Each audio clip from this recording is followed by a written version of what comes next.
There are some Americans, apparently. You can spot them a mile away. They're in Hyde Park. And they've just been playing football, I think.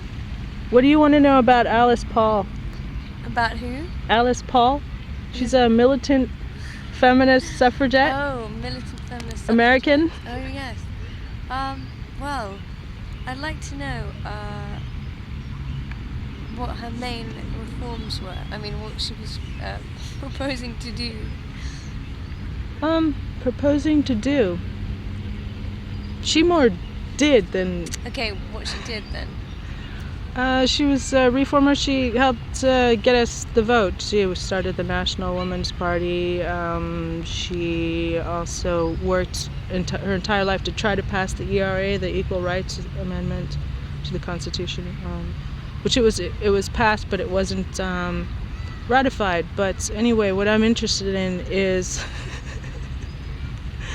Alice Paul in England, and she was here at LSE in 1908 and 1909, and she worked in Clerkenwell for a Quaker meeting place, and she met the Pankhursts, Emmeline and Sylvia, and then together they all went to Caxton Hall, and they got arrested in November of 1908, I think it was, and put in jail for but their strategies were somewhat militant. They're considered militant because they threw small stones into the prime minister's through his windows, and for some other tactics, so there's some new research that can be made about her life here in London. So I'm going to Clerkenwell, to her house, and I think I might be the first person to make this connection, because I had to find, she wasn't registered anywhere because she was a PhD student, but she wasn't actually registered. But I saw her Fabian Society membership card that gave her address. So now I have this address at 66 St. John Street, and is where she put on her card as an address. So it's so that's what's going on with it. But so anyway, it's kind of a useful it's a useful piece of women's history. And there's not, I think there's not that much written on it, is there? It's almost like detective work. It's kind of fun, it's funny about her life. Yeah. Right. Okay, well, thanks for being my captive audience at Hyde Park. So, do you think, what do you know about the suffragettes here? And have you heard any stories about the suffragettes Me in London? Just generally? Generally, yeah. I'm sure in certain groups, people speak about the suffragettes more than perhaps I've come into contact with. But, from my own personal experience, Mary Poppins, there's a section in Mary Poppins where Mrs. Banks comes back from a suffragettes meeting with a couple of her friends, and that was my first introduction into what the suffragettes did and what they were all about. Who's Mrs. Banks? Mrs. Banks was Mr. Banks's wife. Sorry. Who's Mr. Banks? He's the man of the house in Mary Poppins. So everything you know about the suffragettes was in Mary Poppins? That was my first introduction. That's before I went to school, obviously, and then I learned about it in history. How about the history, suffragettes? Okay, they went to Parliament, right? Didn't they have a big procession at Parliament? Probably. Demonstrations, basically. Yeah. And one of them chained herself to a wheel or something. What was her name? Which one? The one who chained herself to a wheel.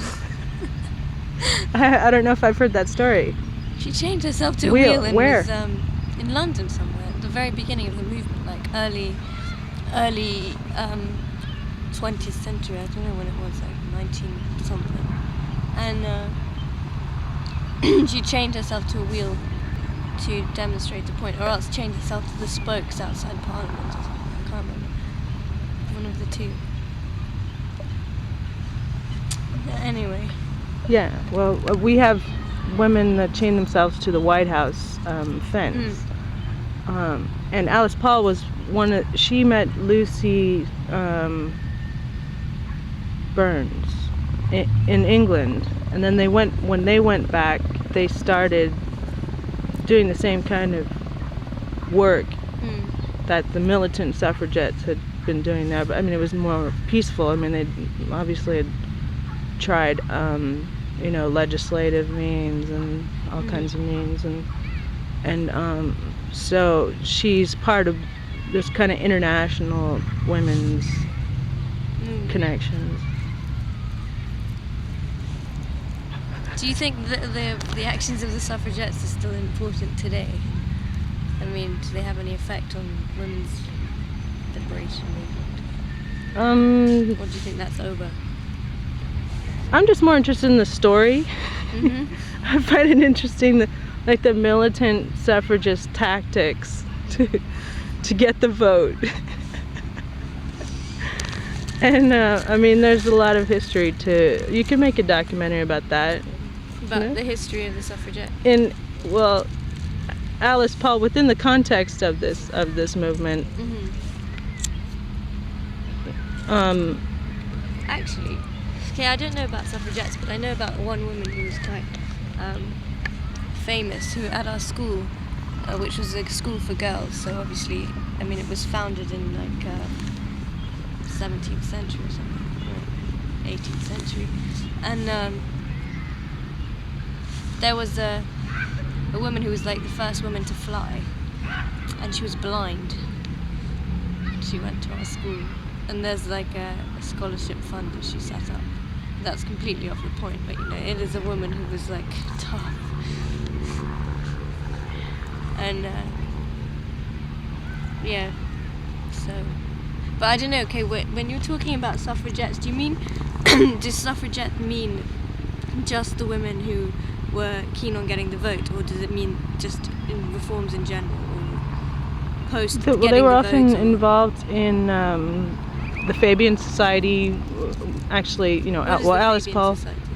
Alice Paul was in the Fabian Society, and they were, say, Sidney Webb and that whole kind of Fabian. It's like the early labor movement, but that we're also concerned about working conditions and everything, and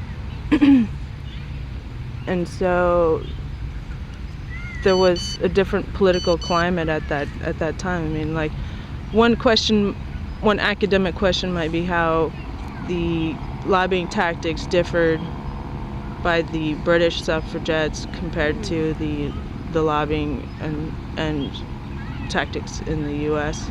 case.